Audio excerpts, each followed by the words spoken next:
it's too bright. Hey, Danny, how you doing? Hold on. There we go. Oh my God, that was bright. Made my head hurt. Hey, Danny, welcome in. How you doing?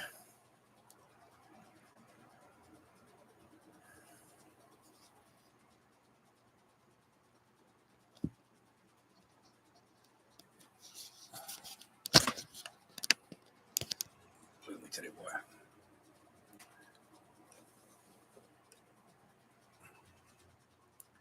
Danny, how's the mic sound?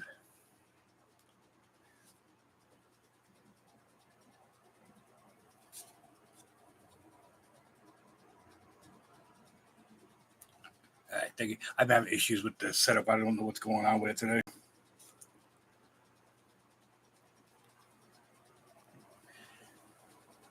Hey, Leah, thank you for coming in.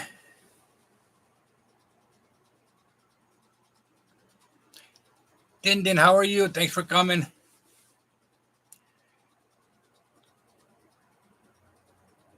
Emily, welcome in. Thank you for coming in. I appreciate it.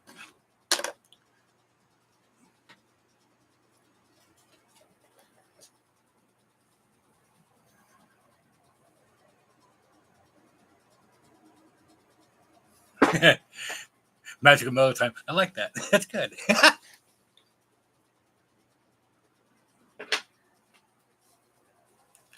Don't mind me. I'm dropping stuff.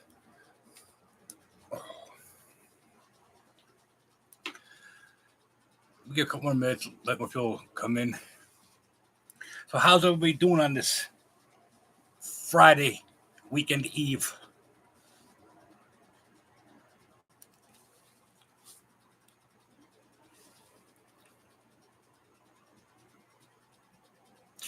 Yeah, I know. I got some stuff that's on the desk over here, and it rolled off.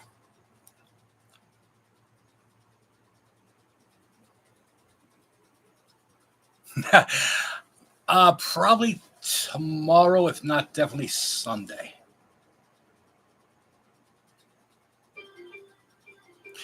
Bafo, welcome in. How you doing, brother?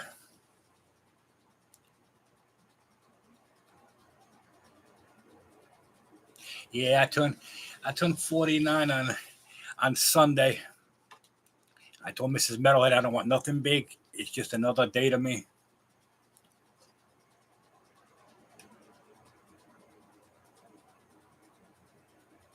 Oh, it's gorgeous out there. I was I was sitting on my back deck for a little while, watching the deer go prancing through. And I said, something? I said, the nice day I'm gonna go upstairs and put something together.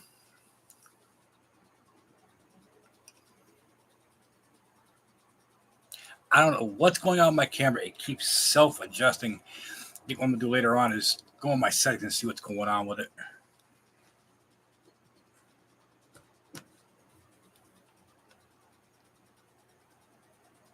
Stay. All right, let me get started really quick.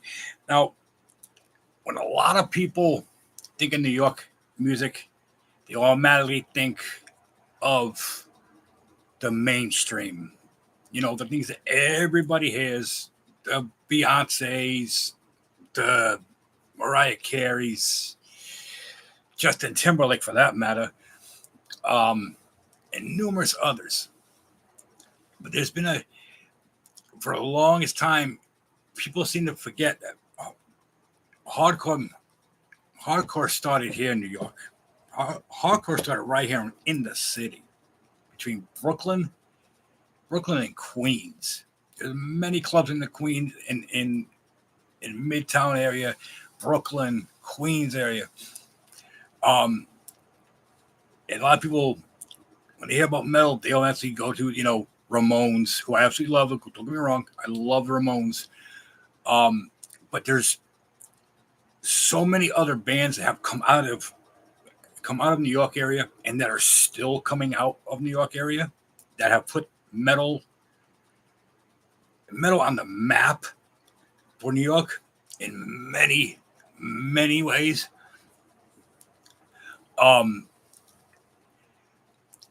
Bands that start off in the 80s and just slowly, worked their way up and made New York like a prime location for a lot of bands that started right here in New York, either New York, Jersey, and Connecticut for that matter. Basically, I there's what I have is just like scraping the barrel of it. There's so many bands that I can that are from the area that a lot of people don't realize are from here. One of the bands that I think everybody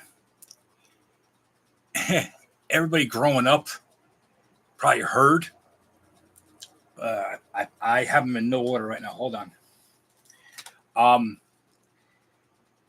sure a lot of you guys have heard the band Twisted Sister.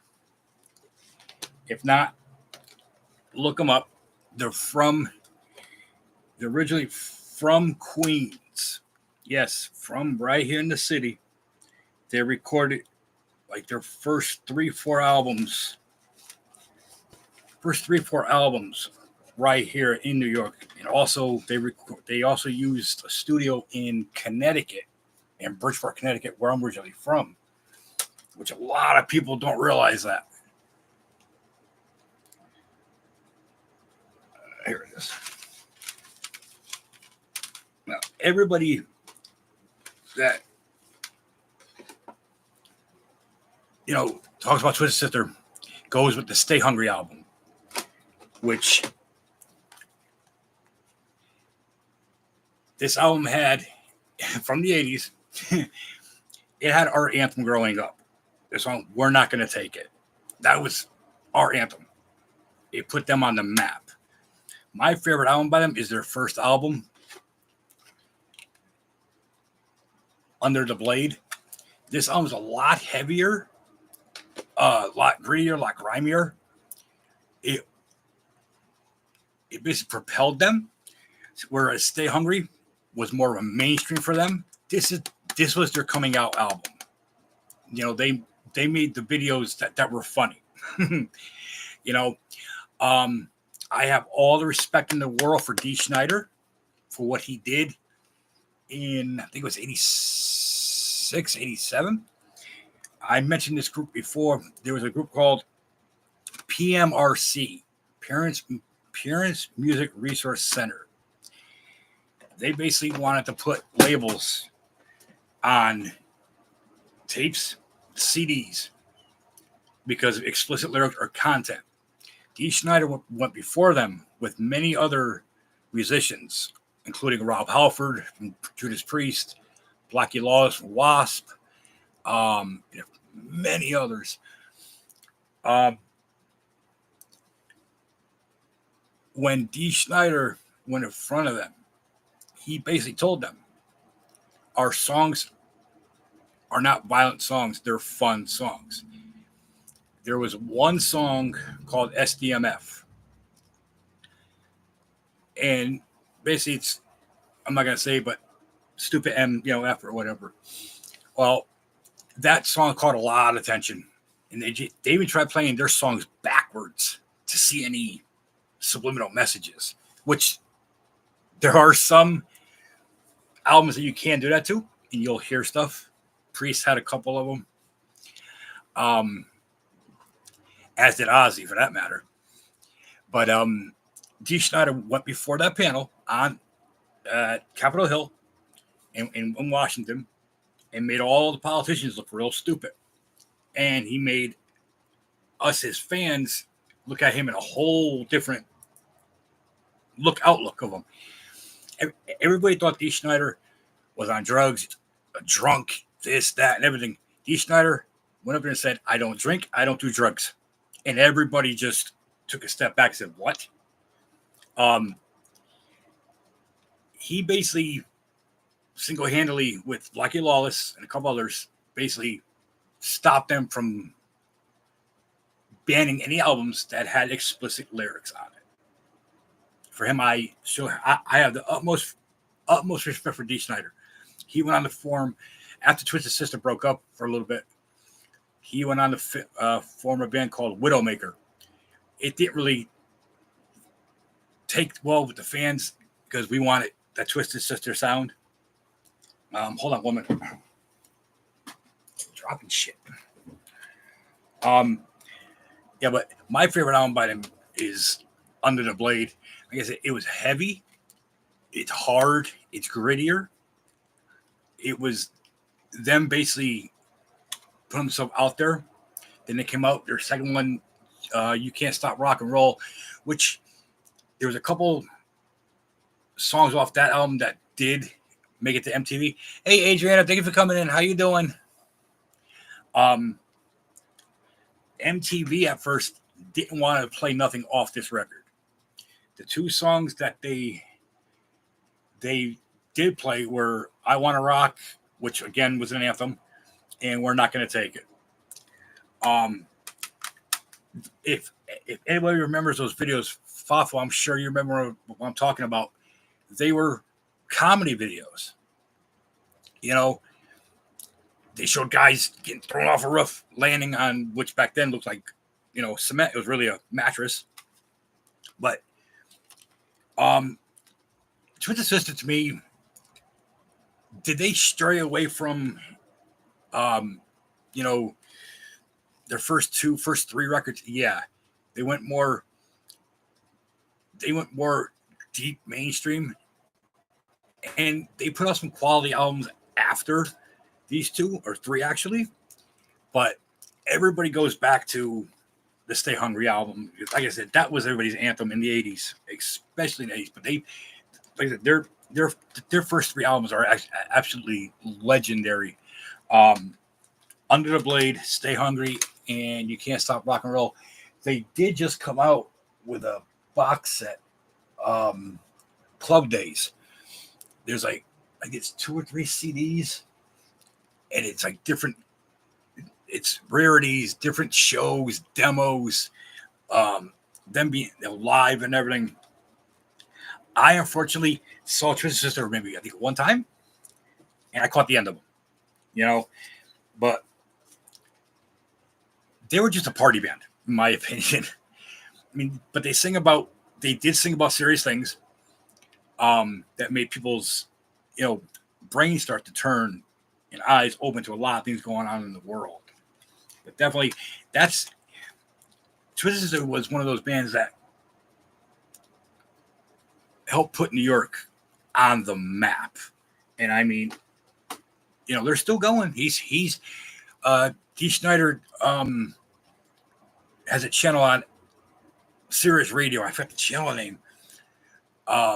He has that channel, and he also fills in for Ozzy's Boneyard also sometimes. But that, like I said, a lot of people associate New York with like the mainstream, your pop friendly radio stuff. But there's so many bands, so many bands that came out of New York and are coming out of New York right now that deserve a lot of attention. There's a band called hardcore band that came out also late 80s called the Cro-Mags. And when I say hardcore bands, hardcore started in the city, not out in LA. It started here. It was no holds bar type. It was different because back in the 80s, hardcore kids and metalheads did not get along. You always had the fights breaking out at the hardcore shows. You had the skinheads back then, and they would do, it was a hard show. And I mean, throwing punches and kicking. There was a couple bands that came out, I would say 87, 88, 86 maybe, that really brought forces together, which turned out to be a type of music called crossover, where you had combination of hardcore, punk, thrash, all into one. And that's what was called crossover. Today they call it metalcore. I still call it crossover. One of the main bands that did this was a band called Stormtroopers of Death. They put out one of the most controversial albums. It was way before its time. Album Speak English or Die. It touched on everything, but there was also some, comic songs, to say the least. They broke the barriers wide open. Yeah, Fafo. Yeah, to say the least. Dee Snider never backed down from anybody, never backed down from any fight, and he never backed down from going head to head with anybody in power, especially government officials, Washington. I'm glad he did it. I'm glad that happened back then, because I always say, thank you, PMRC. You made my childhood growing up and my teenage years the best, because I wasn't going for those albums that had that edited sticker. I was going for the albums that had that sticker that said explicit content on it, vulgar language, vulgar pictures, and material on it. That's what I was going for. If you're a kid growing up, you see that, you want to hear what they're saying, vulgarity or not,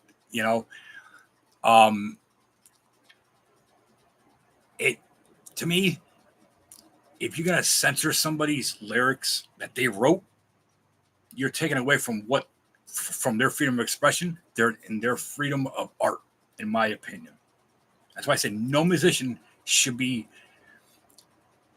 banned from saying what they want. No band or artist should have to change their albums, their music, for what the radio wants or what Walmart wants. I will never buy CDs from, the Walmart here doesn't even, they have like a little pop section, like best ofs. But I remember when CDs were, when Walmart was still selling CDs and they had racks of them, they would have a whole edited section of it. But there were CDs that would make it through where they wouldn't have the edited thing on it, and there was lyrics in that should have been cut, and they never were. But yeah, there's like so many bands, that I wish back then would have took more of a stand against, people not wanting to, be correct about everything. Oh, you can't play this because, you got this word in there. You can't put this out because there's this bad phrase in there. I say it's music. It's form of expression. You should be able to say and do what you want. That's the same thing I said about rap. When they started censoring rap, you would hear, like, if you got an edited rap tape or CD, they would change the lyrics, but a lot of times they would put the beep over it, and I hate it. You're singing along and you hear that. It's like, why even bother putting it out for? That's why I tell everybody, if you're going to get albums, get the real them. Don't get a modified version of your favorite band or artist or whatever have you, because there's certain pop artists that do swear in their songs. And if you don't find that one version, you'll never hear it, because they have to redo it to please the record company and the radio station. That's why, do I miss homegrown radio stations, yes. But do I like Sirius? Yes, because Sirius, it's they don't cut nothing out, especially the stations that I listen to, Octane, Liquid Metal, Ozzy's Boneyard, a couple others. Um, they don't cut anything out. They say what they say on air, and that's how it should be. Bottom line, why censor somebody for speaking their mind and being honest? That's how I look at things. I know there's a lot of people that don't know exactly what the harder stuff is. But I want to stay more with the hardcore right now, and then we'll gradually go into like the thrash metal, like the underground stuff, the harder stuff like death metal, thrash metal, the grindcore. Because there are some bands, like I said, Fawful, even up from there's a couple of bands from up here out of the Hudson Valley that are taking off big time up here. One of them, All Out War. They're from up here in Middletown area. I believe Newburgh. I think it's Newburgh. They have a bunch of albums. They just came out with a new one.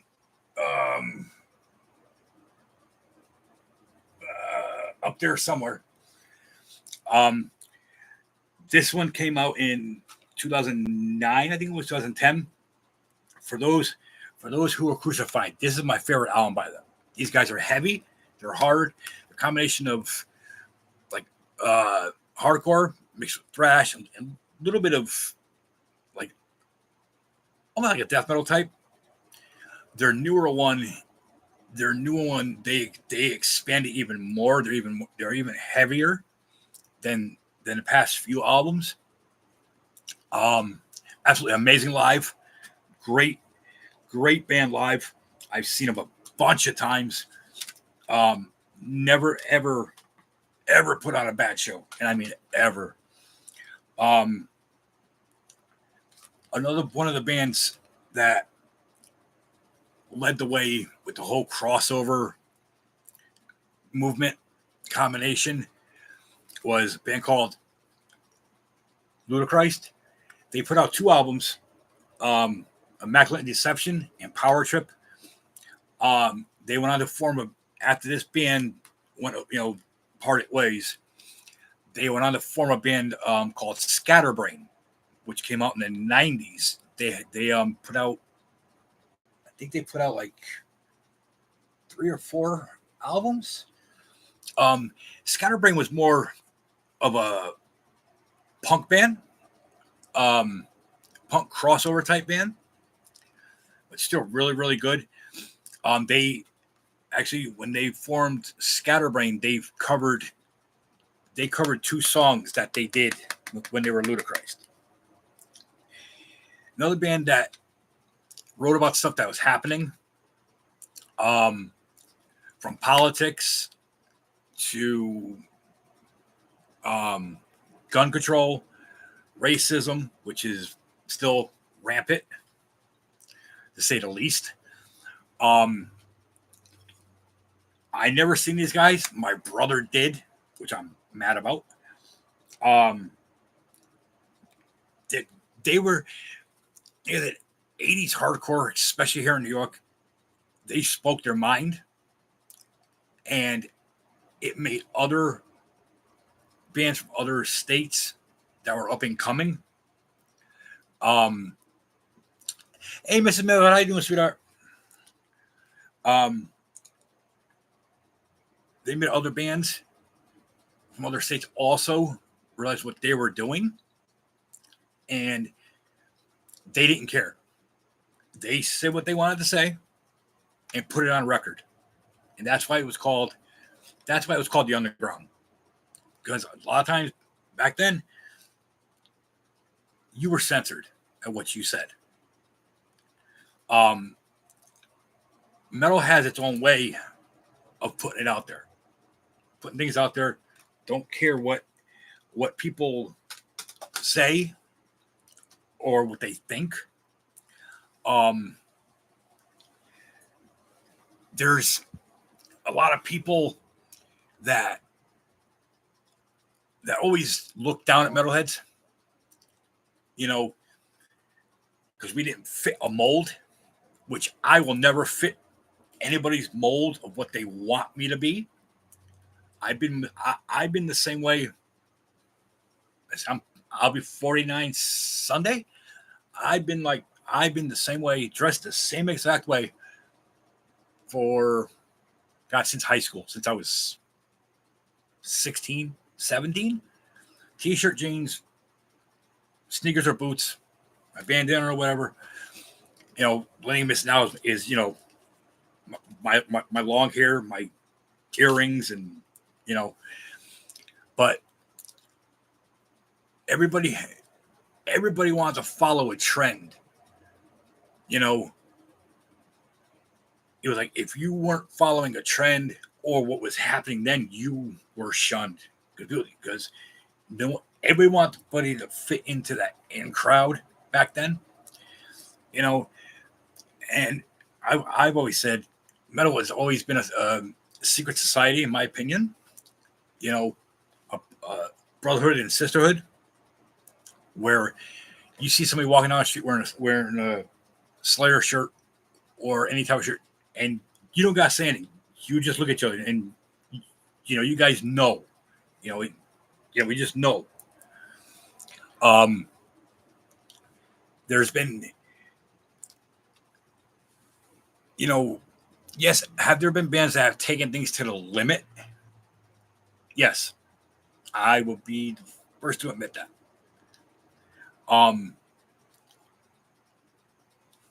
But there's also bands that write about things that are going on. You know, if you don't, I would say if you don't like the music, don't listen to it. You know, people say, "Oh, it's all about Satanism and kill your mother and this and that." You know, are there bands that are there satanic bands? Yes, without a doubt. Am I into them?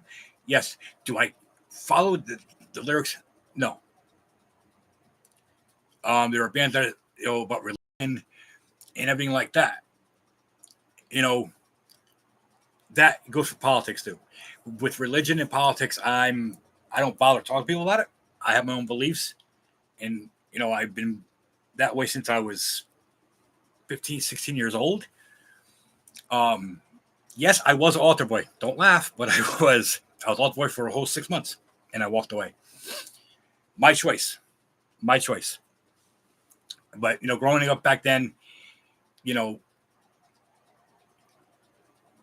once you hit a certain age, your parents basically gave you your choice of what you wanted to do, you know, and I made mine, and I've been the same way I've been forever. I'm not going to change now. There's absolutely no way. Another band that another 3 bands. Band called Cro-Mags. These guys have been around for a very long time. This is one of the first times I heard by them, Age of Quarrel. And it's probably one of the first hardcore bands I ever heard, and I was hooked on it. Like I said, again, gritty, grimy, to the point. Basically, same thing. Same about things that are good, that's going on in society. You know, putting it out there. Sinners, Alice Cooper, shock rock. When he first started off, he was shock rock. He still has a little bit of that in his shows, especially his live ones. But as for his albums, past 15 years, maybe a little bit even more than that, he's been more of a hard rock, heavy metal guy. You know, he still does some of the old theatrics that he used to do on stage. Like I think I mentioned in one of the last streams, lot of times going to Alice Cooper shows, especially in the 60s and 70s, even part of the 80s, um, it was like going to see, exorcism or something getting, sacrificed on stage. That's how his shows were. It was shock rock. It was scary.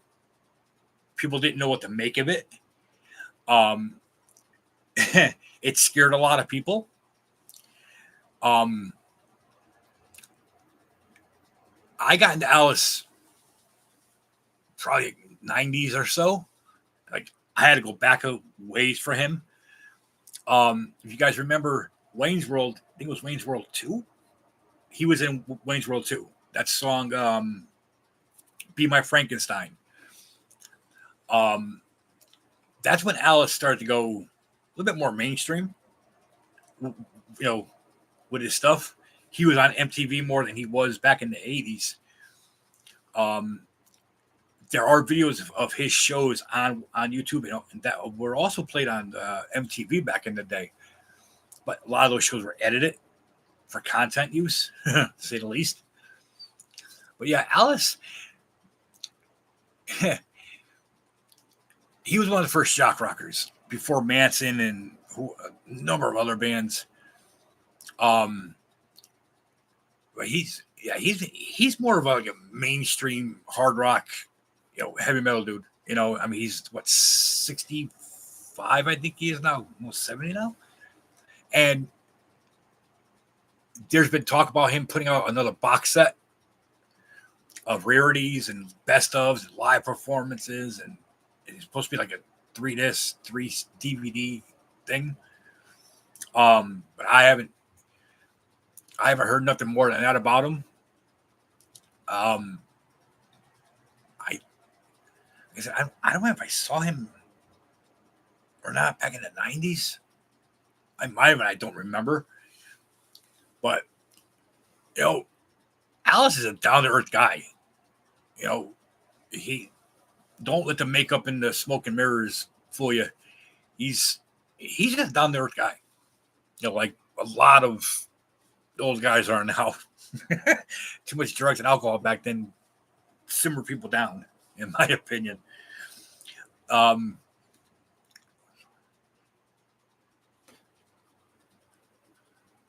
Yes, I think I have that on a. I think I have that on a best of him. It's probably over here somewhere. Yeah, I think I have that on like a best of. I got like a double disc best of him somewhere around here.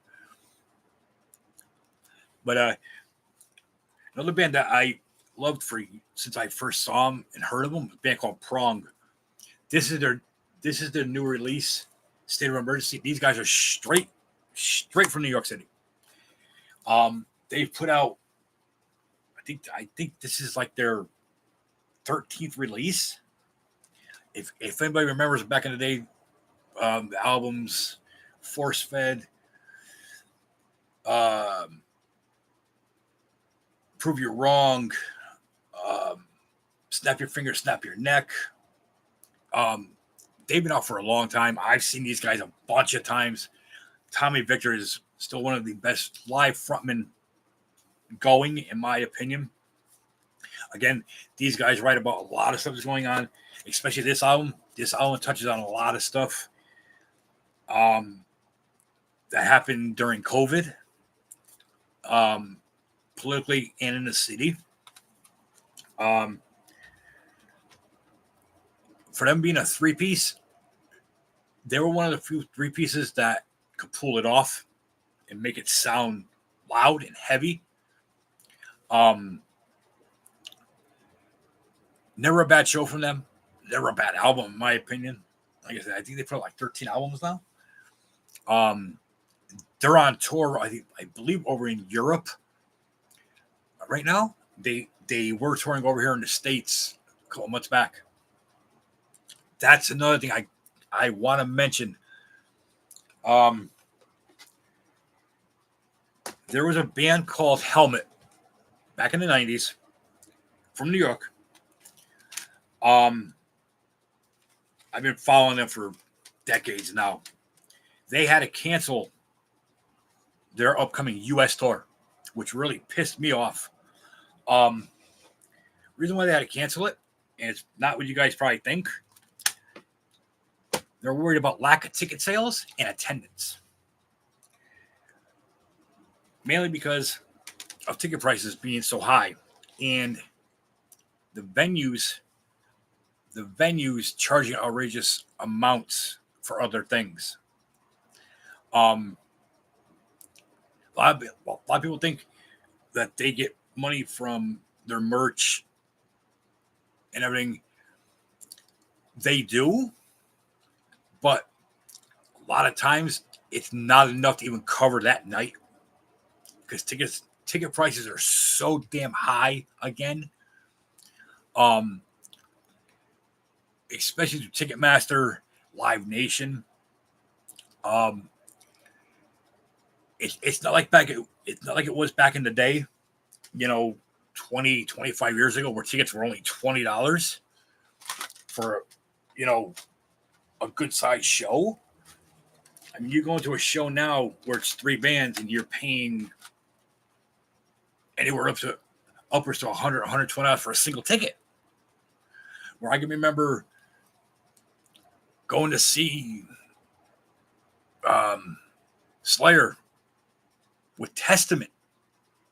I paid $20 at Strawberries. When Strawberries was around, for you guys who don't know, Strawberries was a record store. They sold CDs, tapes, DVDs, vinyl, you name it. You can go there and get a ticket with the processing fee and everything. It was like $27, $29 out the door. G Fox back in the day. I'm sure you remember this. G Fox used to have a Ticketmaster, and that's where everybody used to go get tickets. But now, getting tickets is very hard to come by because it's a lot of places are online only. Yeah, Fafa, it's just stupid. Luckily, Mrs. Metalhead gets tickets price discount, big time discount prices on tickets to her job, which is awesome. But still, the ticket prices are still up there. Then it's a lot of places don't want to sell tickets anymore because they don't get a cut out of that. That goes right to the provider, the vendor, which Ticketmaster, Live Nation, tickets.com.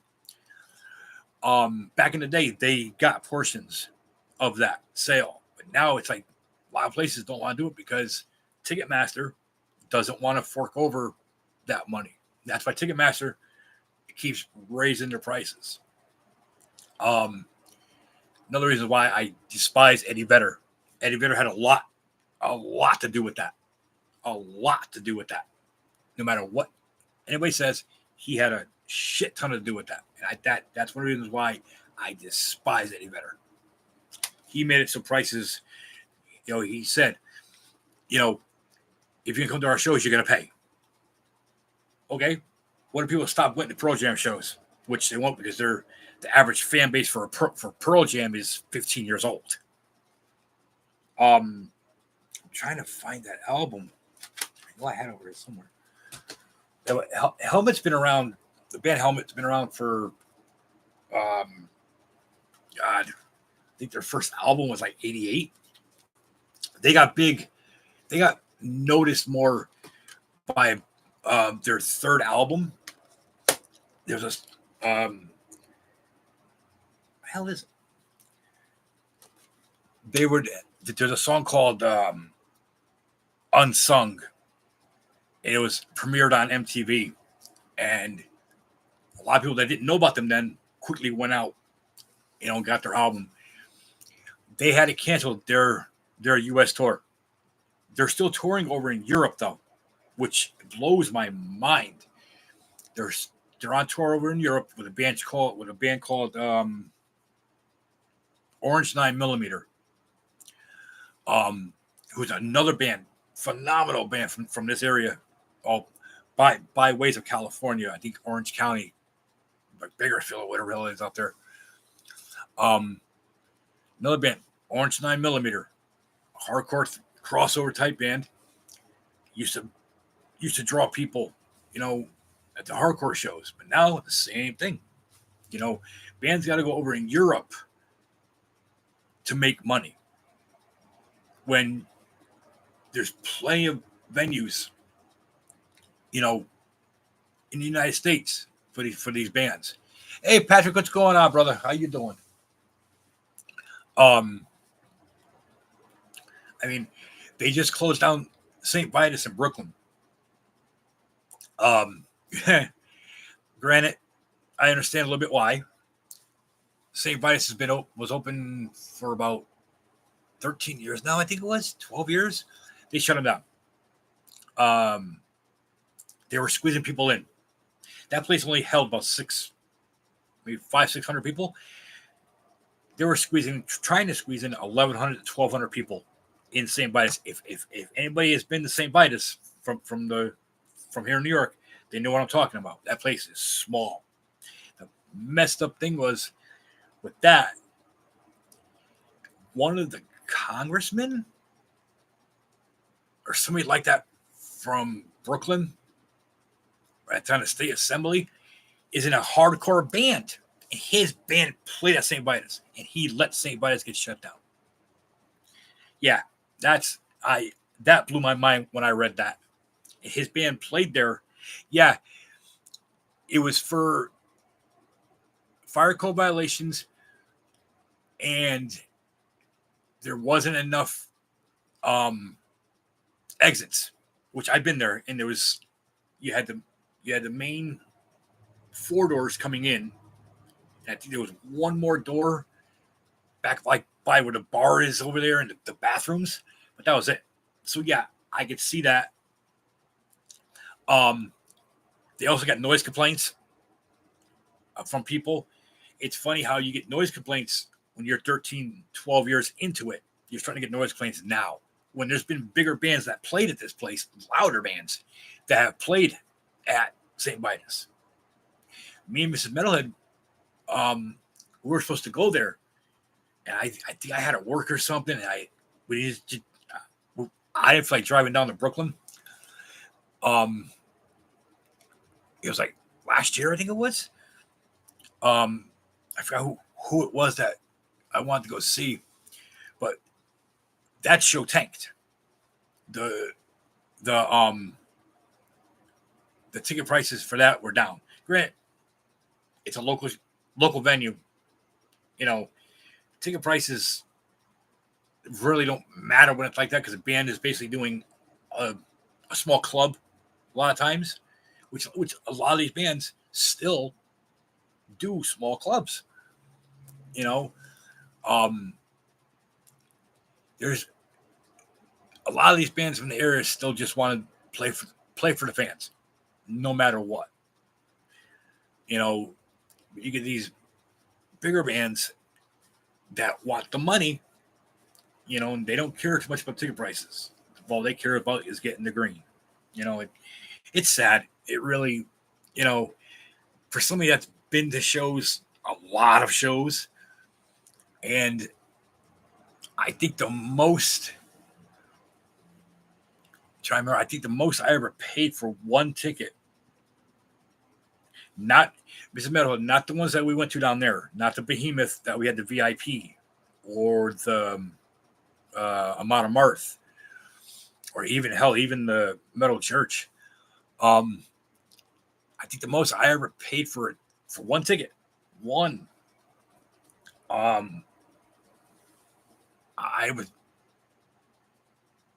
think it was like 120, and that was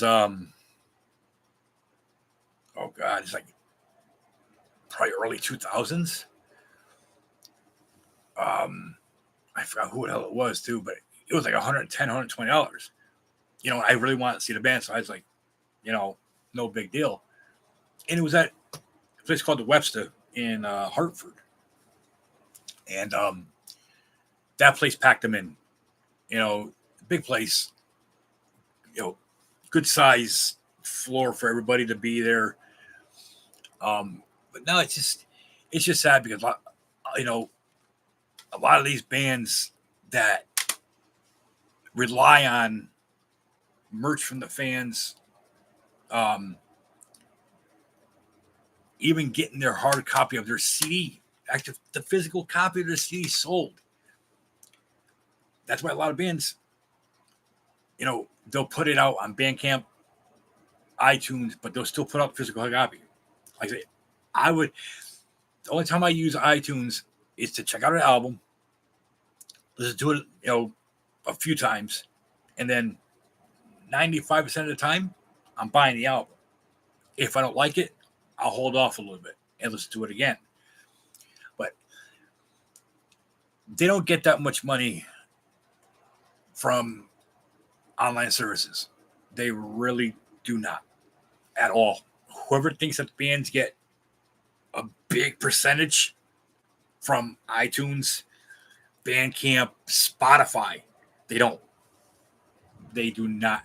But Bandcamp does. Bandcamp is more band oriented, label oriented than Spotify or iTunes. That I do know. Bandcamp is more caters more with the record labels, so the band does get more, not much more, but more. Yeah, then it's yeah. Today's prices are just outrageous. Um, Mr. Millhead, if you're still on, do you remember how much we did pay for that? Because we went, me and Miss Millhead, when we were down in Texas, um, we went to a few shows down there, and we had VIP for like one or two of them, and I think the VIP for two of us, which we had our own area, there was certain people that had VIP. We had our own um, part of the venue where we had our own drinks, food. We were first in before anybody, so it was worth it. And of course, for the bands that were there, I think it was Behemoth and At the Gates, I believe. Yeah, Behemoth, At the Gates, and was in the Throne Room. And I'm a huge Behemoth fan. Huge. They're, I'll talk about them at another stream. I got plans for them. Excuse me. But yeah, it's a lot different prices compared to today. Like I said, you get tickets back in the day for $20, and that was even at the door of the place day of. Yeah, there it is. Yeah, yeah, yeah, Nergal. Yeah, yeah. That was for Metal Church. I believe that $200 was at the Rock Box in San Antonio, and we had our own section. It was just two of us in our own section, um, right by the stage, literally right by the stage. And if we wanted food, it was brought right to us. We didn't have to. The people in the place were walking back and forth, and it was perfect. Um, that show, um, it's up there. If it's not at my favorite show, it's up there. Mike Howe, great lead singer. Um, about a year after that show, took his own life. Um, that hit me hard because we had just seen him. Metal Church is another band. I think I talked about them in the past. Another great metal band from Seattle, Washington State area. Another great band. But yeah, we had it. It was perfect. When they took a picture of the fans at the end of the show, I have it somewhere. I gotta put it up like in Discord or something. Excuse me, damn. Um, we are just to the right, she's standing next to me, and you see me with my hands up, going with the horns. But nowadays, getting a VIP, certain places want to charge you $500, $600. And that's why I'm always iffy about getting VIPs. I really am.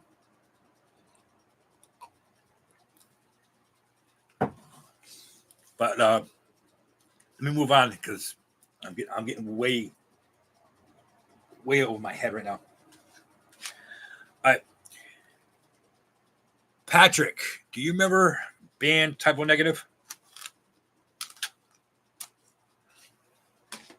Is he still here? All right, there's a band called Typo Negative from New York, Brooklyn. But before Typo Negative, hey, Patrick, there you go. All right, Pete Steele, Big Green Man, I love you, man. I miss you. Before Typo Negative, there's a band called Carnivore. Came out, 87. Retaliation. These guys are straight from the bowels of Brooklyn. And I mean from the bowels of Brooklyn. This album, if it was out today, it would get banned. I could guarantee you. They hit on every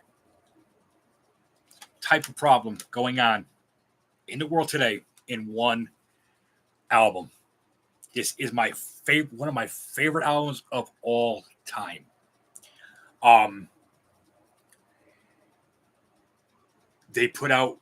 Carnivore put out 2 albums. This one and their self-titled first one, Carnivore. This album, along with a couple of that I have right here, is a reason why I love being a metalhead. It is raw, dirty, to the point. It's basically a go F yourself to the world, to people, to politicians, presidents, and you name it. They tapped on everything. And I mean, everything. Like I say, if this album was out today, it would be banned. I could almost guarantee you. If you go on iTunes, just look it up. Carnivore, Retaliation.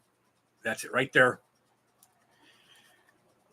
A couple of song titles might irk people, but listen to the lyrics of certain songs,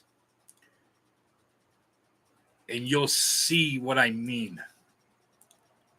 They touched on a lot of things. I'm just going to say it.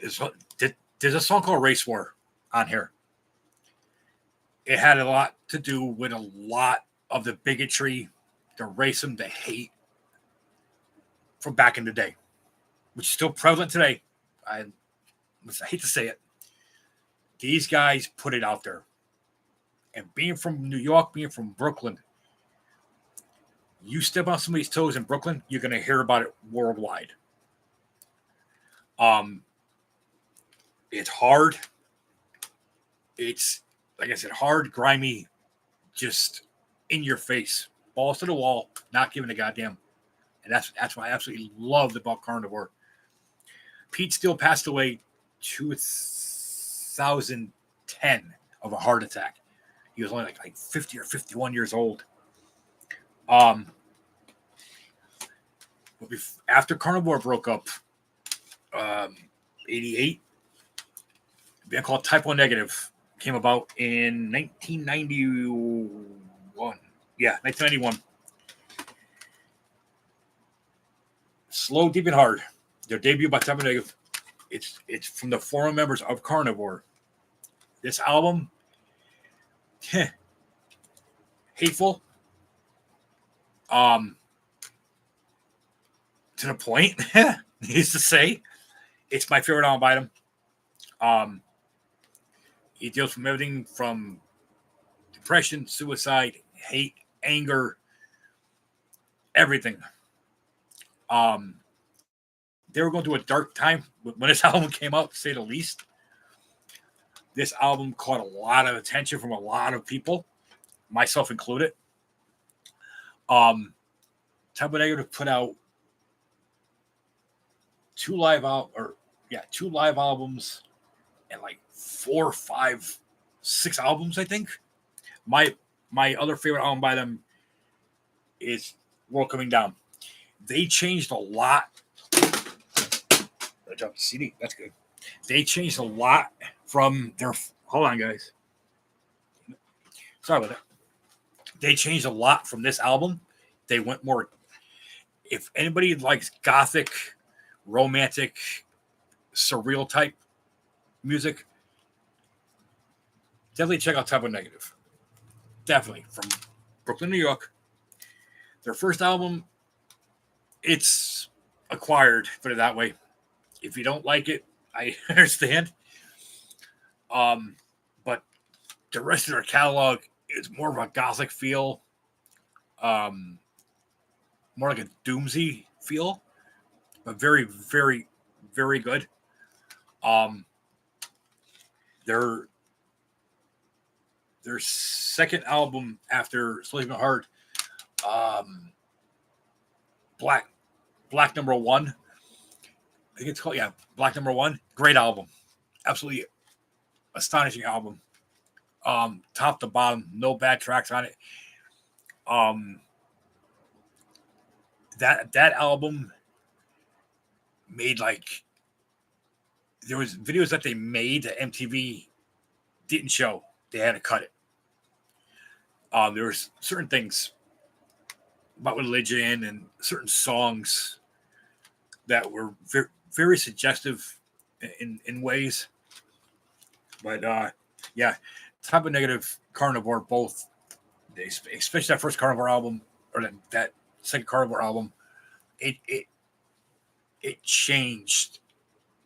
It changed the way metal bands thought, and just it basically said, "Here's what's going on." It was before its time. When I first heard it, my brother had it on vinyl, and I was like 10, 11, I think. My parents like, he can't hear that. He's too young. Blah, blah, blah. Well, little did they know, I was going with my brother in his car, and he's playing it. So I'm 10, 11 years old, hearing this and not knowing exactly what they're talking about, just hearing blah, blah, this and that. But as you get older, I start reading the lyrics, and I'm like, holy shit, just an album that describes everything back then. Another band that my brother discovered back in the day, a band called Rest in Pieces, also from Brooklyn. This is a reissue of their first album, My Rage. It has all their demos on it. They put out this album, and then another album called Under My Skin. That album was more of a straight hardcore album, but it still touched on a lot of things. This album was just fast, hardcore. One of the greatest Rest in Pieces album or hardcore albums ever written, in my opinion. This, for the longest time, it was only available on vinyl and tape. My tape that I had got totally ruined, and I found this on, I think it was on eBay with their second one. Somebody was selling it in a Sick of It All lot, which I'll get to Sick of It All in a minute. Sick of It All is another great hardcore band from Queens. But I got this in their other album in a Sick of It All lot. I talked the guy down from I think it was 120. I talked the guy down for I think 80, 75 or 80. And I got a bunch of stuff in that lot. This is like 3-4 years ago, 5 years ago.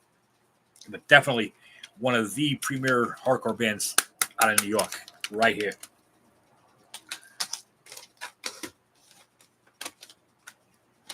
All right. I'm sure, Patrick. I'm sure you heard of Dream Theater, and Mike Portnoy. Well, that's Dream Theater. That's my favorite album by them. Album called Awake. Um, Very progressive, hard rock, clean vocals. Mike Portnoy is one of my favorite drummers of all time. Absolutely amazing drummer. Um, James Blaze, also amazing singer. There's been around, guys. This is their second release. Their first one was Images and Words. That came out like 91, I believe it was. They've been out. They've been around for 91 till now. That's what, 30 some odd years, I think, roughly like that. They put out amazing albums. They've recently been doing a lot of double live albums. It's part of a live series that they're doing with past shows. They're putting them on CD and I think on DVD. They're working on a new album, which I can't wait that to come out. That's supposed to come out with like either end of this year or start of next year, I believe. But yeah, if you guys like, God, I'm trying to think who to compare them to. Something like Metallica, but more of a very more melodic feel to it. Definitely check these guys out.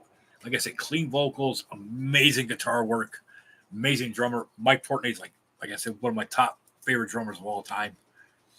Mike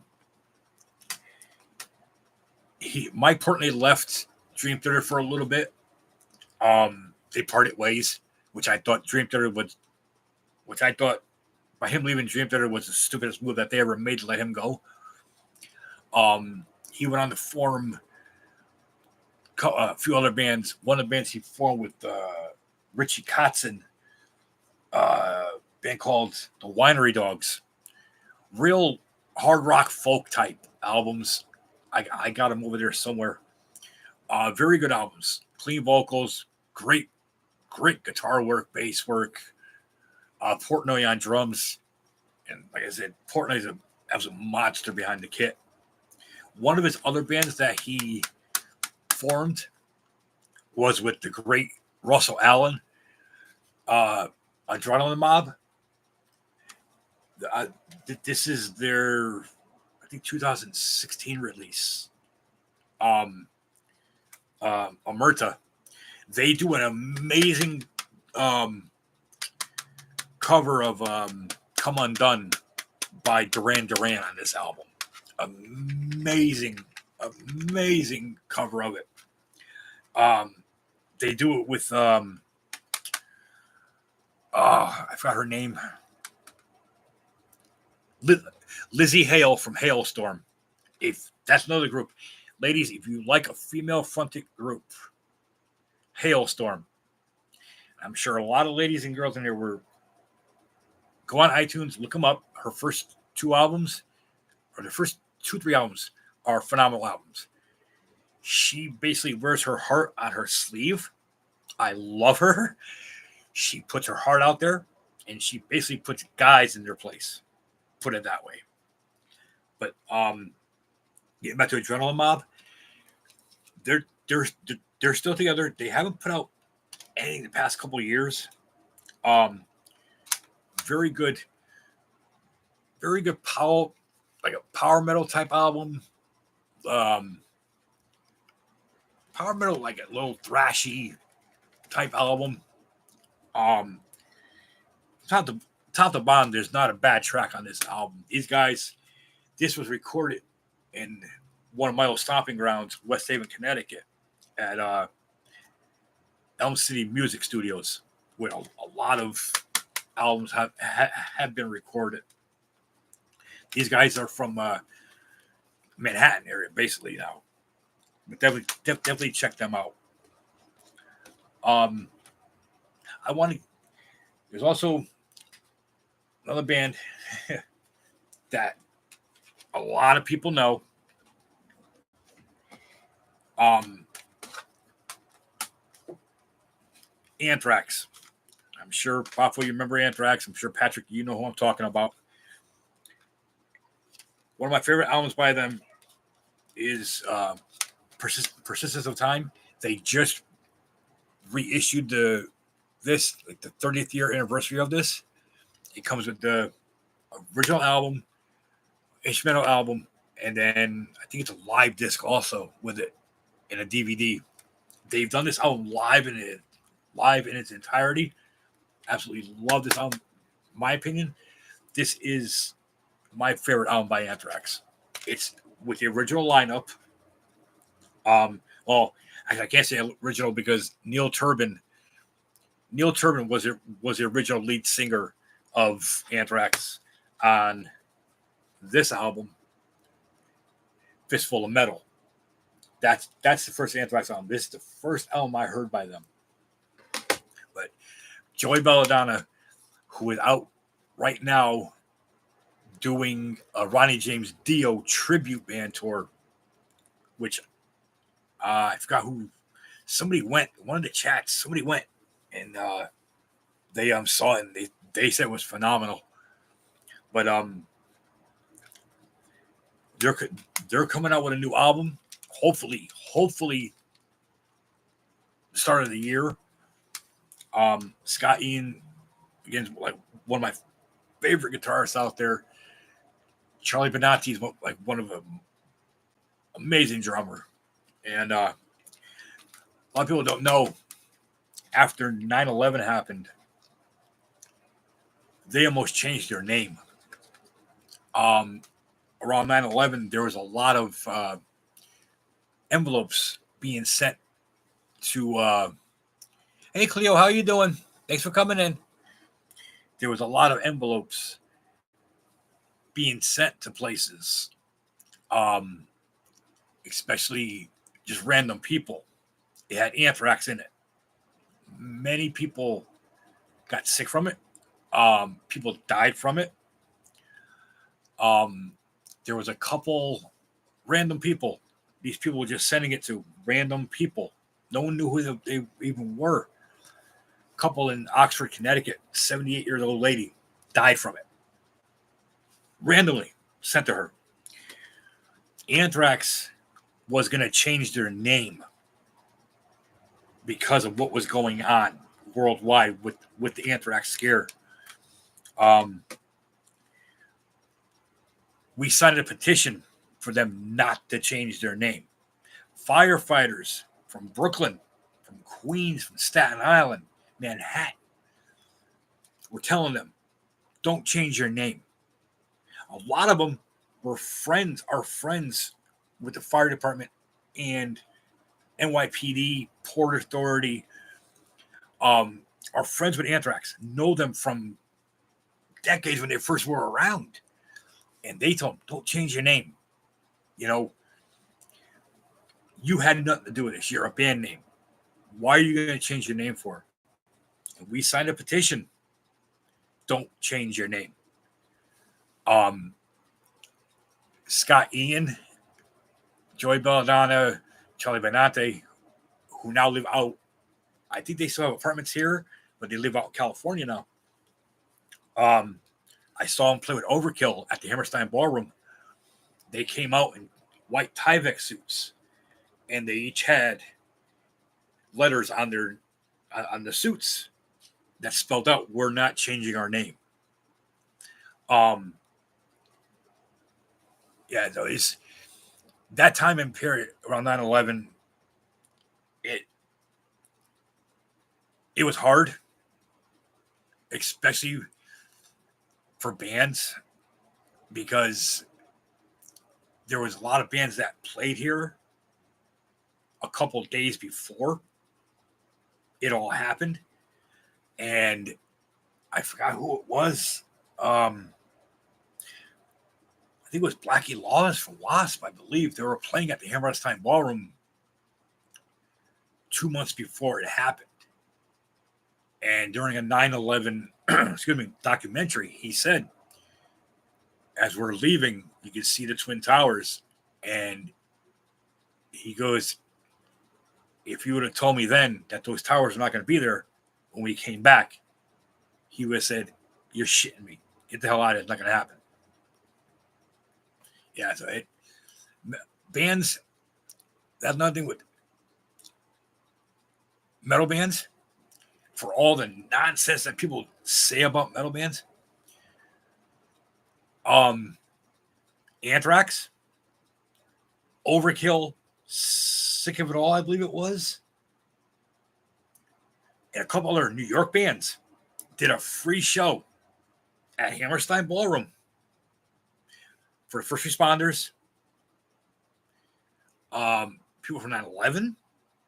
All the proceeds from that show went directly to the 9/11 fund.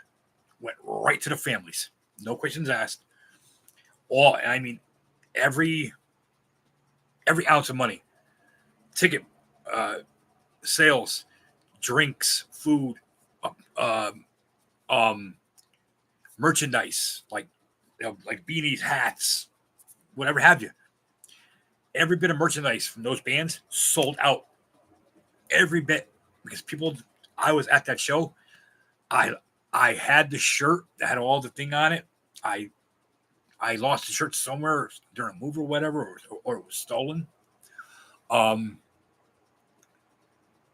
Yeah, it was a very emotional show for everybody. I've never seen Hammerstein Ballroom packed like it was that night. I mean, I've been to Hammerstein Ballroom.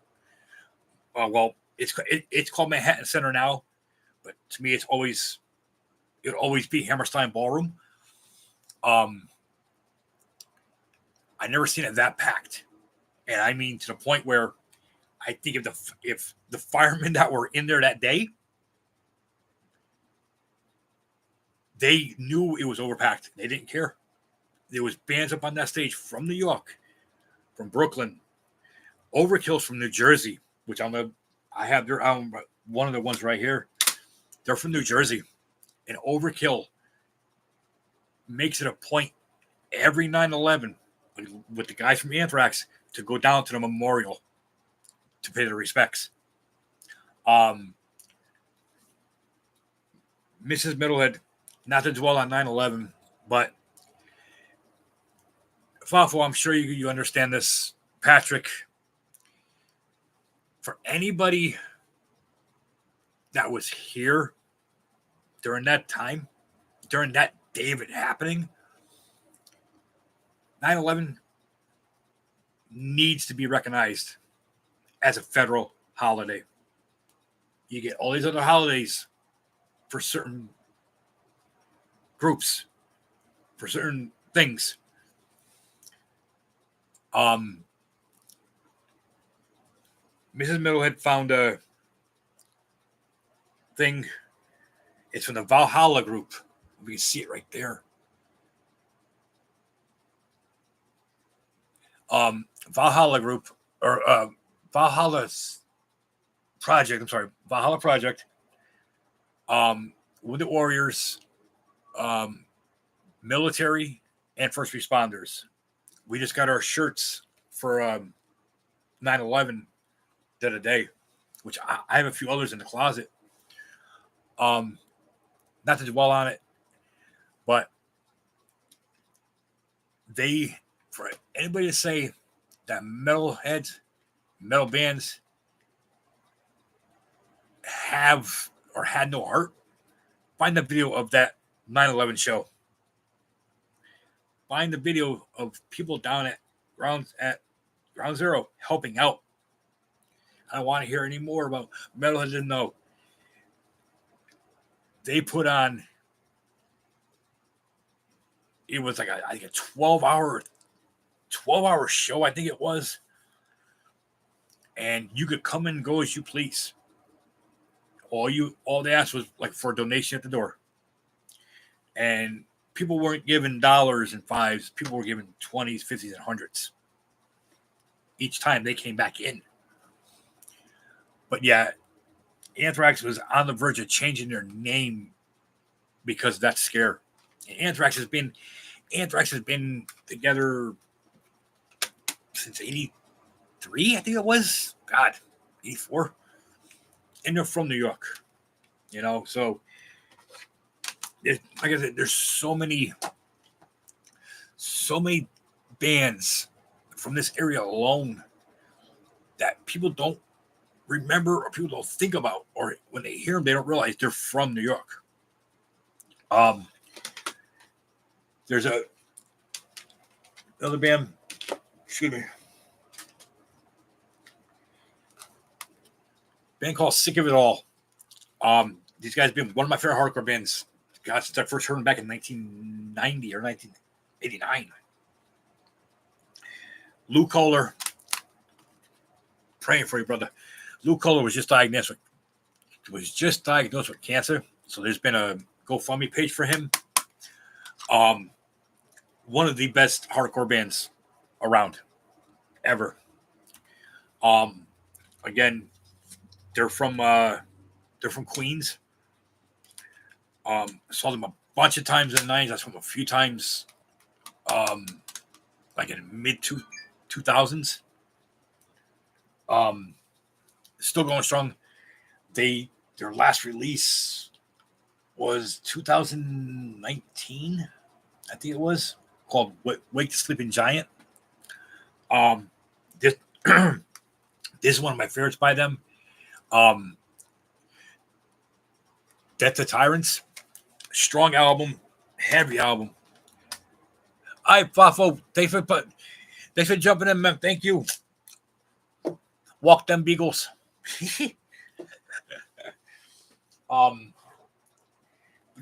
There's I'm not gonna get into a lot of them. I'll just mention some names. There's so many bands from New York. That's why I say New York.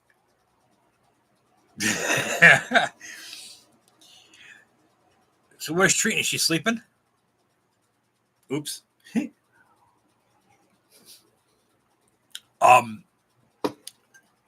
There's just so many bands that have come out that come out of New York that are from New York.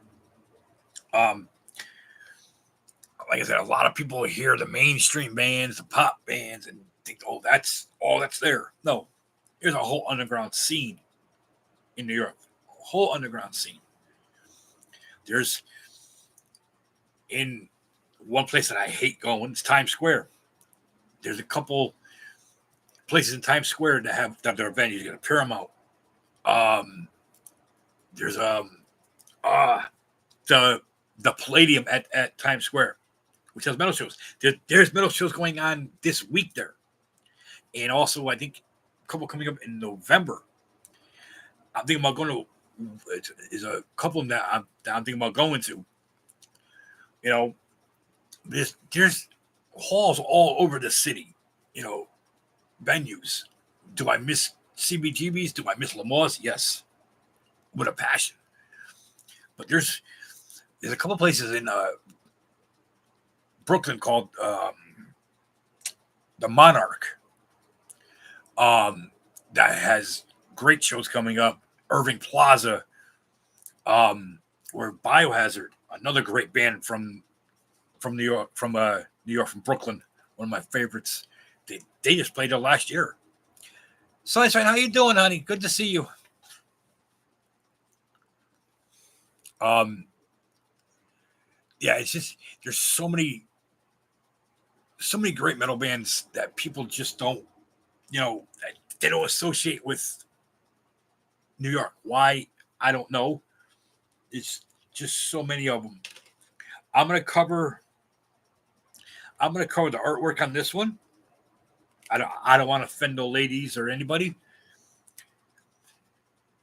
One of my favorite death metal bands of all time, Cannibal Corpse. His album's called Tomb of the Mutilated. It's their third release. They're from Buffalo. People don't realize a lot of death metal has come from New York. And I mean a ton of great death metal bands have come out of New York.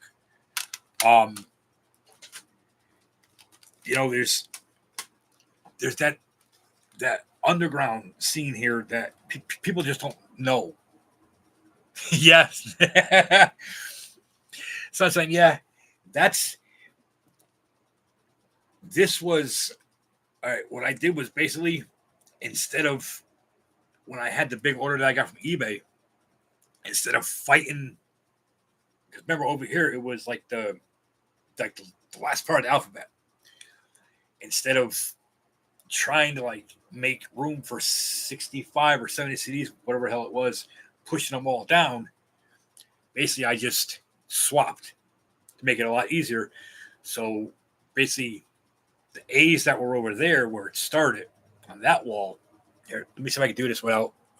Oh, you guys, you guys see my Halloween decorations too. Here, hold on. All right, behind me, that's all. That's all the A's and everything. Some box sets, and then over there is my digipacks. I took all those out of here and put them in those two. There's about 650 digipacks.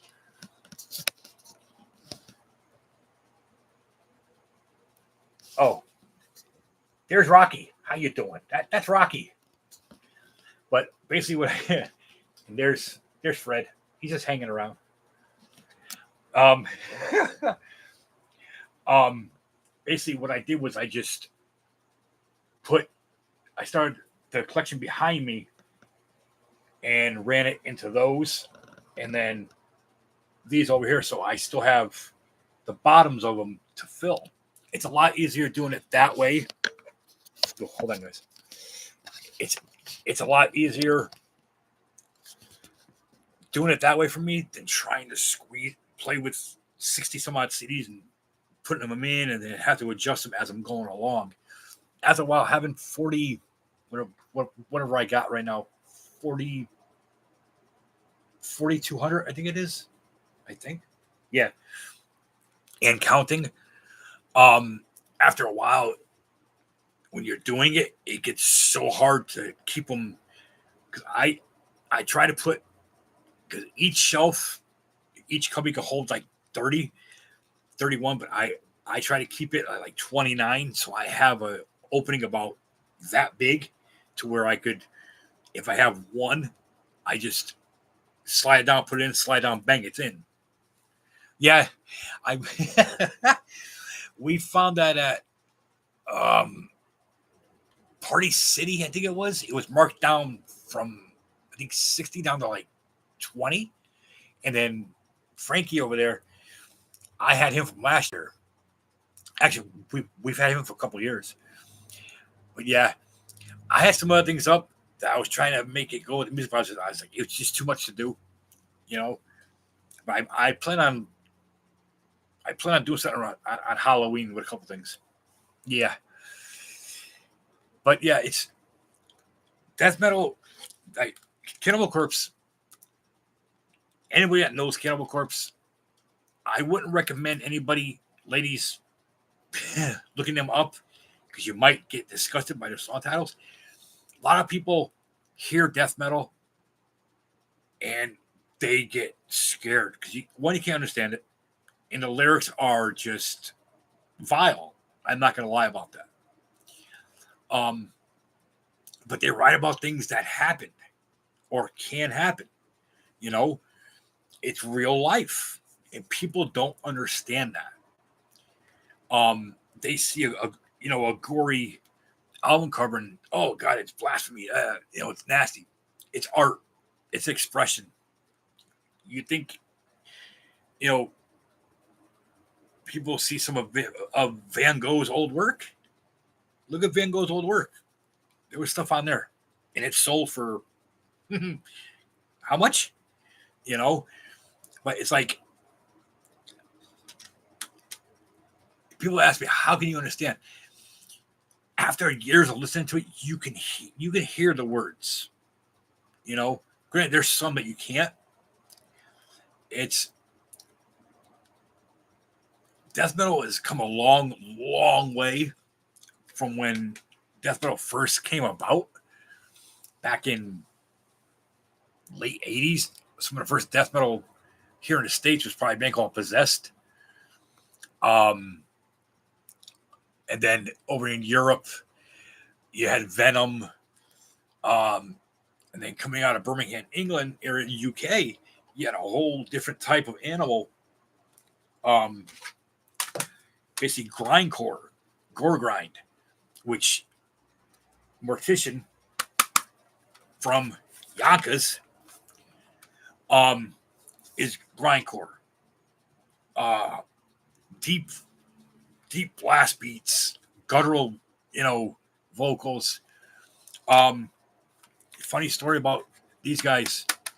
He was pretty sure it was these guys. The lead singer got caught selling cocaine or something back in the 90s. He was forbidden to leave the state. And I think eventually he got permission to leave, the tri-state area to go touring. Yeah.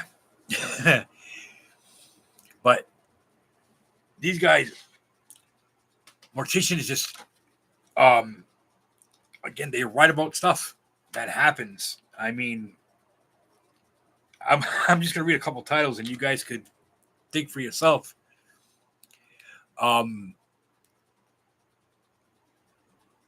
Yeah.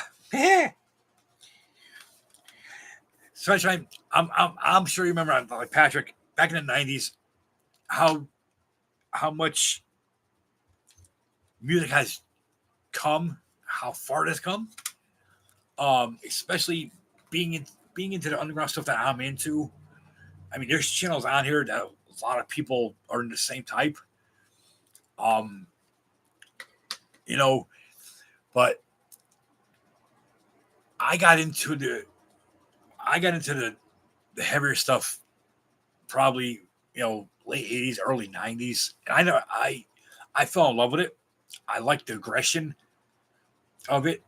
The deep, hard guitars, the bass, the blast beats. Okay. I saw that. The blast beats, just the rawness of it. I don't like seeing, like, for example, bands like Kiss that are also from here, from New York. Another thing, do I think they should change? I think it's in Queens. Were they going to do it? Change a street name?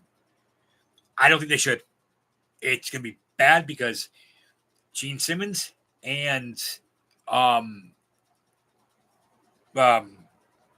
what the other, his partners, I can't remember his name. They're going to be asking for money. They're going to try trademarking that area as their area. That's how Kiss is. Sorry. I like Kiss. I got all their stuff, but Gene Simmons and, yeah. But I didn't really, I got into the deeper in the metal. Yeah, him. My brain just froze on this one. I don't know why. Yeah. Gene Simmons. Thank you. Oh my God. Yeah, it's been one of those weeks. But like Gene Simmons and Kiss, everybody thought that was scary back in the day. When they weren't really, they were talking about sex and love and putting things in places. With that, if I can't stand just seeing somebody up there just playing up on the stage, looking pretty. I can't do it. I never liked it. They gotta have heart behind what they're doing. A lot of these metal bands do, especially death metal bands. A lot of these death metal bands are producing themselves. Yeah, Patrick. Yeah. First, I'm trying to remember the first Sabbath. I think the first Sabbath for me, I think a lot of people was Iron Man and War Pigs. There's two songs. There's two songs. If I never hear them again, I don't mind. Stairway to Heaven by Zeppelin and Iron Man. If I don't hear those two songs anymore, I'll be happy. Yes. Sunshine, yes. War Pigs is one of my favorite by them. Ozfest, God, I forgot what year it was. It was in Hartford, Connecticut. I think it might have been the one with Slayer was on it. I'm not sure. Anybody that knows the old Meadows Concert Hall or Center in Hartford, Connecticut, which I don't know, I don't know what it's called now. They've changed their name so many times. It's a pavilion. You got grass, lawn area, and then the rest is pavilion, which could hold like I think 2,500 seats or something like that.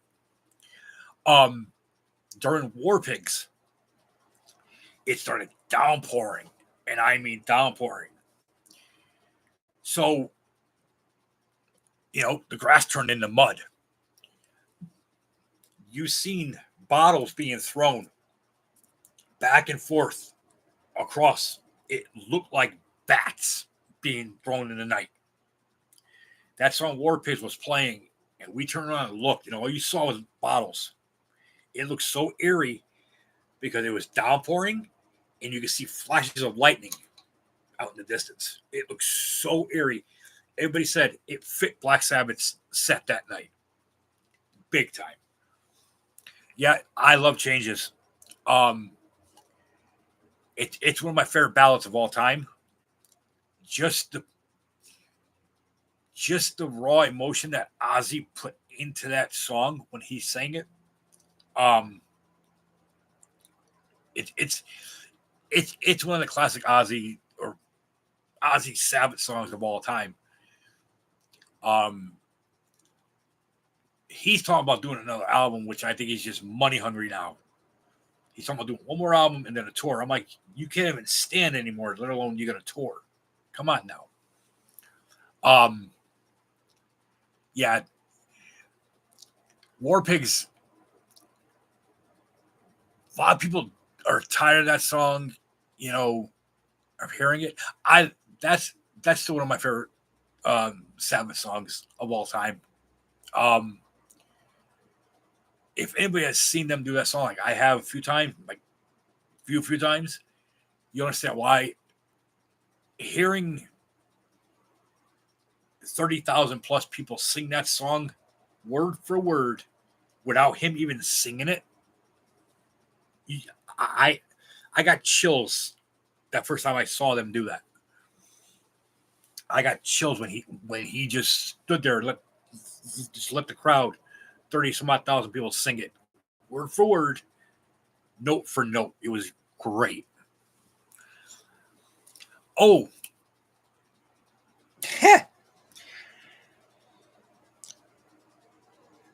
I saw this today. I did a double take. I said, what in the hell are they talking about?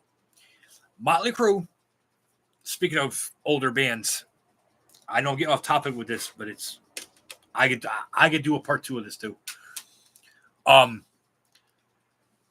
Crue. I don't know why. I think it's stupid. Motley Crue just released a new EP called Challenged. 3-song EP with a video. Did anybody hear the song that they covered?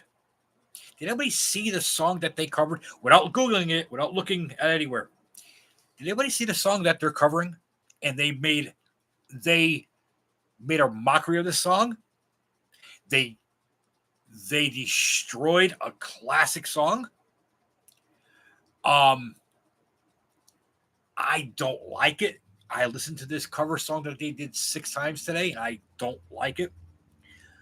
I think John 5 from Crew, well, White Zombie, now he's in Crew. I think John 5 should leave now before it's a dumpster fire. John 5, go back to White Zombie, please. Go. Get out of Motley Crue now. When I saw, okay, real quick, they're covering. I did a double take this morning. I had to wipe my eyes 6 times to clean my glasses. No lie. They are covering "Fight for Your Right to Party" by Beastie Boys.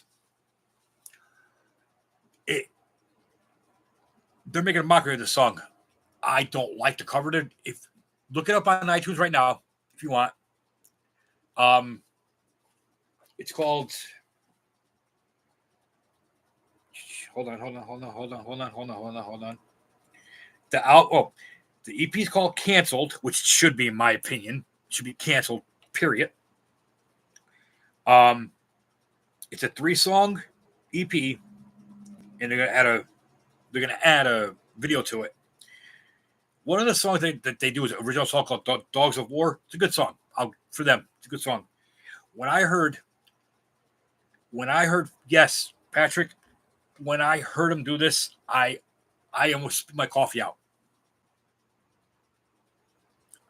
I don't know what they're thinking. I don't know why they're doing it. This coming from a band, I called this on them. I told everybody, watch. When they did their farewell tour in 2014, I said, give them 5 to 6 years. They'll be back. Because one, Vince Neil can't stay away from money. Tommy Lee, he has his thing going on. He can't stay away from money. They got John Five to replace Mick Mars because Mick Mars can't even move around anymore, which I feel for Mick Mars. I really, really do. He has a bone disease. He's been dealing with it now for about 13 years. And Nikki Sixx, he's doing his thing. But Nikki Sixx is weird still. When I heard this song today, I almost threw up. I was like, I thought it was a joke when I read it. And I clicked on a link and I'm watching it. I'm like, no. They severely ruined that song by the Beastie Boys. And I mean, Beastie Boys are probably turning in their graves right now. Granted, being that it's not a Motley Crue song, Motley Crue does not own the rights to that song. So all the royalties have to go to Beastie Boys label. Or I think it's Sony now. I think it's Sony. And to the families. Motley Crue should not be allowed to have any of that, if it sells anything. Patrick, I told Mrs. Metalhead, I said, you got to be kidding me. I listened to this song 6 times today. 6 times. Thinking maybe it might grow on me.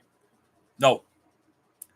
How they started off, it's nothing like it. I mean, yeah, every band that does a cover tune from other bands put their own, they put their own spin on it. I understand that. That's fine. But they butchered this song. Sunshine, that's exactly what I said. There's somebody that needs to be left alone. Din Din, yes, but they butchered this song. I mean, butchered it. I know there's some bands that have covered songs, and they have butchered them. They've butchered the hell out of this song. And I mean, and I said this about Motley Crue, 2014. They'll be back. I thought 5 years. It took them 10 years to come back. I would not go see them. As much as I love Motley Crue, I would not pay to go see them. Vince Neil doesn't remember the words to his own songs. Vince Neil let himself go. his voice sounds like crap. It's not the same sounding that it was even 10 years ago. It's just no. For Motley Crue to do this, I'm sorry. I no. I hope John Five, the guitarist, who's a great guitarist in my opinion, I hope he jumps ship and goes back to White Zombie. So this way White Zombie can get back to doing what they should be doing, even though Rob Zombie is a ignorant POS and self-centered. I would much rather see Johnny Five back with them than I would see him with Idiot Manson. Didn't I said that about Crew 6 months ago when they showed Vince Neil just not himself. I mean, he let himself go. His voice is shot. Mick Mars basically just said, I don't want to do this anymore. Mick Mars can't even stand. Mick Mars has been one of my favorite for years. He has a very bad bone disease. He's been fighting it for, since 2012, I believe. And if you can't go out as the original, just let it go. Vince Neil, he should have just let it go. 2014, when they were doing their final, so-called final tour. And I told everybody, no, don't be back, because Neil misses the money too much. He misses the excitement. He misses seeing the groupies. That's what it is. And Crew's another band. Back in the day, same thing as Def Leppard had a little tunnel under the stage for the females. To say the least. Yeah, exactly. There's bands that are still putting out from the 80s, even the 90s, that are still putting out great albums. Great albums. They're not slowing down. Overkill is one of them. It's one band that I could say they just put out an album a couple years ago. They're still going.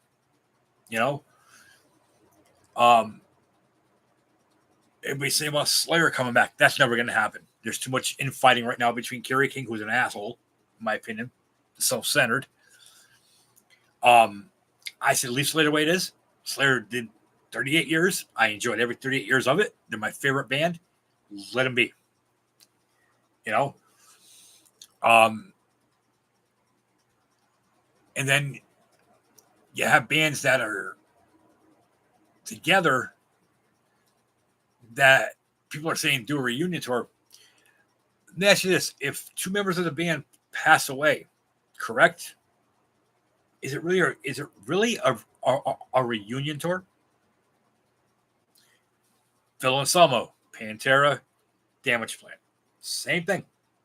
It's just Motley Crue. That, oh my God, that thing with Motley Crue, it irked me. It bothered me because you took an iconic song that was a staple for the majority of us growing up, and you butchered it in one day. I can't get over that. Yes, Patrick, Overkill's been one of my favorites forever. God, I remember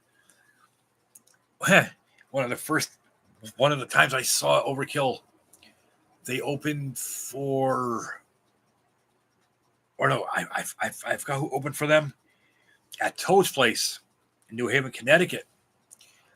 You come out of Toad's Place, you go down towards, I think it's Church Street.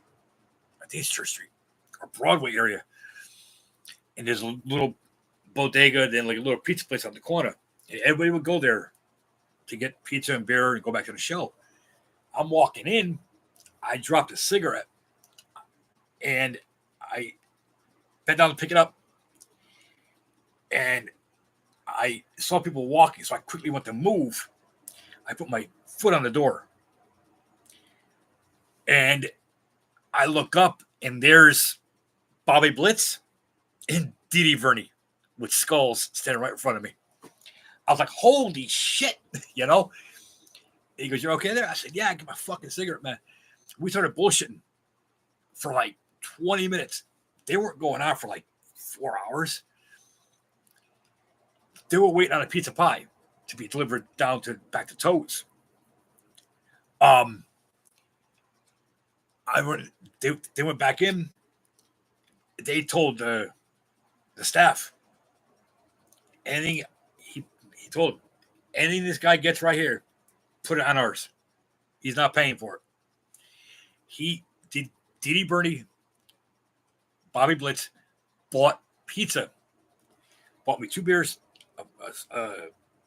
medium pizza, and like 15 other people in that establishment that were going to the show bought them all pizza and beer and paid for it. True as day. Oh, Patrick, yeah. Sunshine, it was awesome. That's one thing about Overkill, Patrick and Sunshine. Well, Overkill, they still do it for the fans because they're fans themselves. A lot of people didn't realize for the longest time they were managing and promoting their own band. They had a rider truck and a rider, that little trailer thing that hooks onto the back. They had one of those, and they would go to every show with it. When they flew, they would hire somebody to put themselves in a semi to truck it along. For the longest time, they were still self-promoting their own band, which is atrocity because they've been around since '83, and they go over in Europe and they sell out 55,000 plus stadiums. It's mind blowing. Hell, they go to Wacken and play the open air festival over there, which that's on my bucket list. I will go. I will make it to Germany for that 4-day, 200 plus band concert over in Wacken. I will do that. I will do it. That's on my bucket list. Before I die, I will do it. But they can go over there and play for 100,000 people, and they're known huge over there. Patrick, yep. My first time seeing them, I was, 14, I think. My brother did go see them at Lamoille's. Back then, they were strict. If you didn't know somebody, you couldn't get in. First time I saw them, I was like 14 or 15 when I saw them. And there's just something about, a lot of people can't stand Blitz's voice. A lot of people say it's like chalkboard nails. He's been the same person, same singer, same awesome guy for years. And you're still putting out great records. That's the thing that absolutely blows my mind about it. You get some bands now that, just sit back and live off, their royalties. You got some bands that just still want to do it, whether there's like, a year or two between albums, they're still putting out quality albums. I think Overkill, they're over, I believe they're touring right now over in Europe, if I'm not mistaken. No. I think they're coming back touring here this fall, I believe.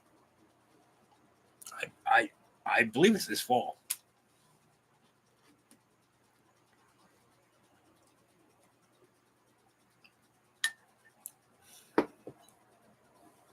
Yeah, but I'm definitely gonna try Beyond tomorrow and Sunday. I'm gonna have a toast thingy on Sunday. I'm definitely gonna try. I told Mrs. I told Mrs. Miller already I don't want nothing big. No, but and I told everybody if people ask me CDs, I'm good.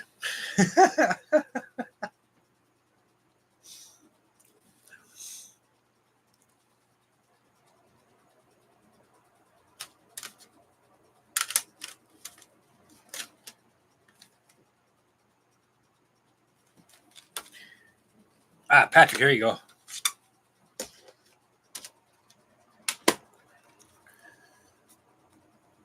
Right there. My favorite album by them. Right there. Years of Decay. Top to bottom. Not a bad track off this album. And I mean, um, Time to Kill, Elimination. I hate my favorite song by them is Elimination. That song that song was played a lot during COVID.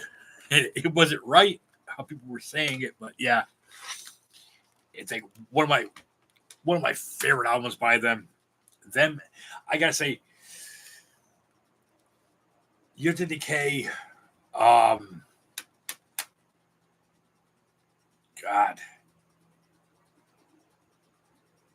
Relic. It's just so many of them. It's their EP, the FU one, which if you're Patrick, if you ever seen Overkill, you know what I'm talking about. With the middle fingers at them, up and down. Yeah.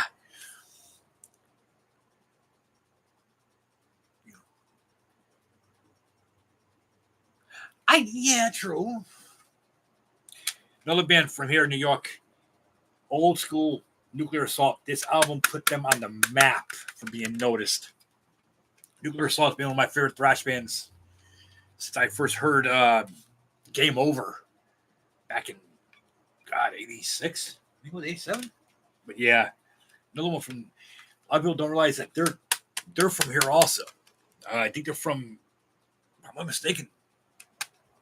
Staten Island, I think, or Long Island. I'm trying to remember. But yeah, another band that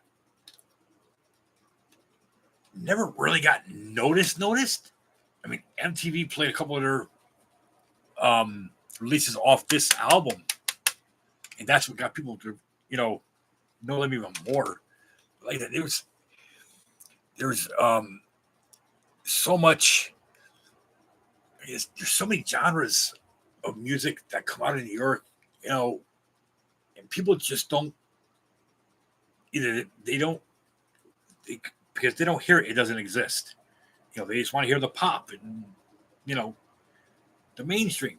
Your old KC 101 or your Hot 97. For those who don't know, that was two local radio stations here in the tri-state area. And what was that other one? 98.7, I think it was. Kiss 98.7 or something like that. Yeah, Sunshine, my main passion will always be metal. But I got the hard rock. The hard rock. My old school rap I love to death. That will never change about me. I got my Sinatra and some of my oldies and things like that. But my is a couple of genres that a couple of forms of music I cannot get into at all. And I love the old fast pace techno. With the deep basses and everything. Yeah, like back in the Limelight days. Yeah, there's I always tell everybody,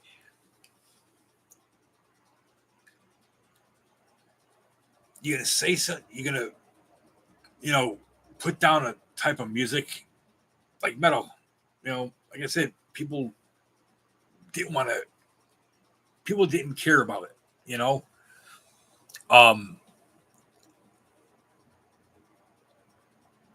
yeah, sunshine, yeah, true. That, yeah.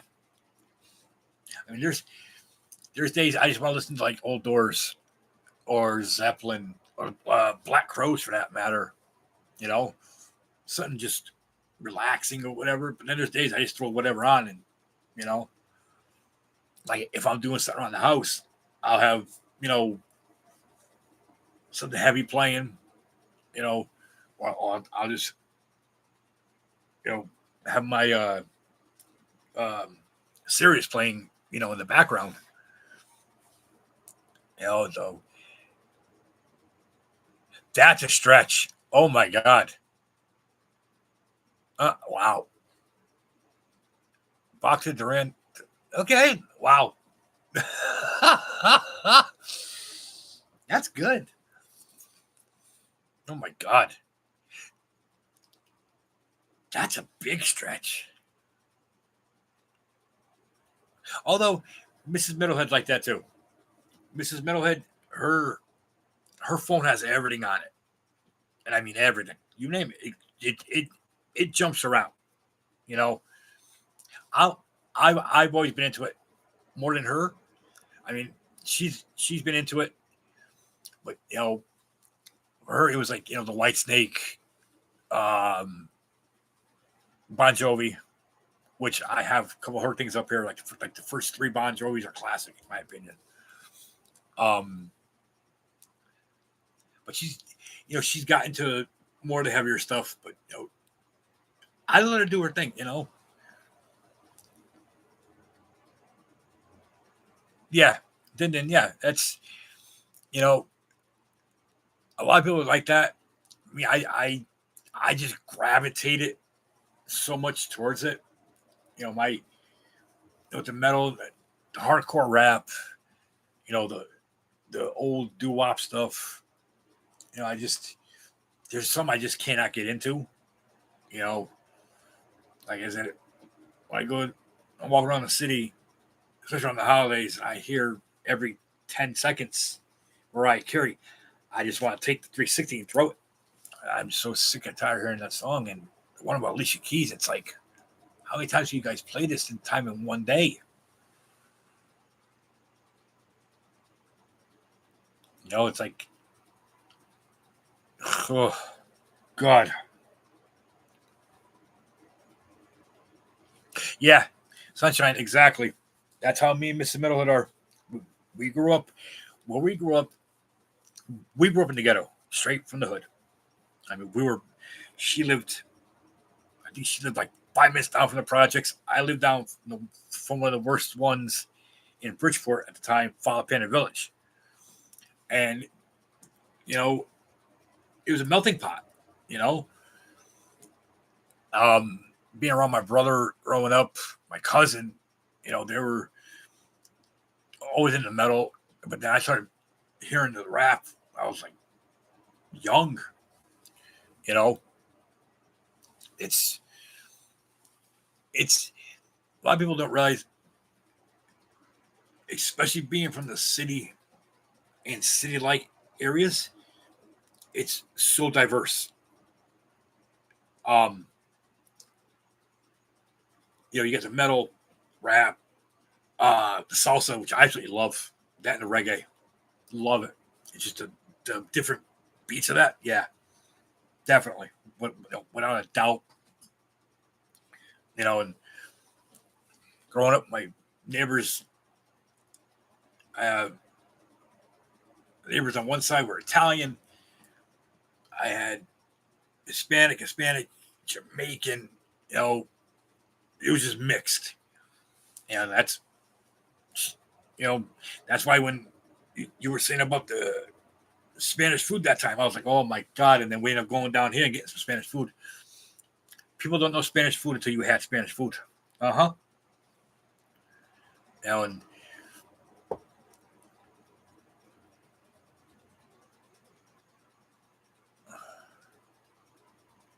Calypso, yeah. Hey, like I said, my neighbors were my neighborhood was a mixed bag. I mean, we, we used to call it the mutt neighborhood, and it was just mixed, top to bottom, block to block. Yeah, what you making? You know something? I'm in the mood for Chinese, for Spanish food now. Oh my god, tacos. Oh my god.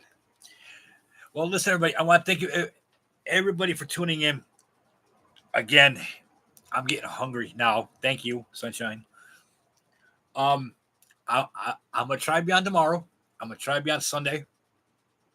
I want to thank everybody for listening, taking the time to tune in. I appreciate each and every one of you guys. Again, I'm gonna start going live some more. Try to build up a little bit more. Is I haven't felt good the past week and a half, and with other things going on, you know. But again, I'm gonna do a part 2 of this stream, especially with the metal from New York. Right? I think the next one, it's gonna be more interactive, more about different, bands in general. From the metal, metal, hard rock, heavy metal thing. But thank you guys again. Love you guys. I appreciate you guys. Be safe. Have a good Friday. Don't do anything I wouldn't do, which means that leaves a lot, to say the least. I'll try to be on tomorrow, if not definitely Sunday. Be safe. Take care of each other. As like I say, if you're gonna do something, make it count. Love you guys. I'm out. Peace.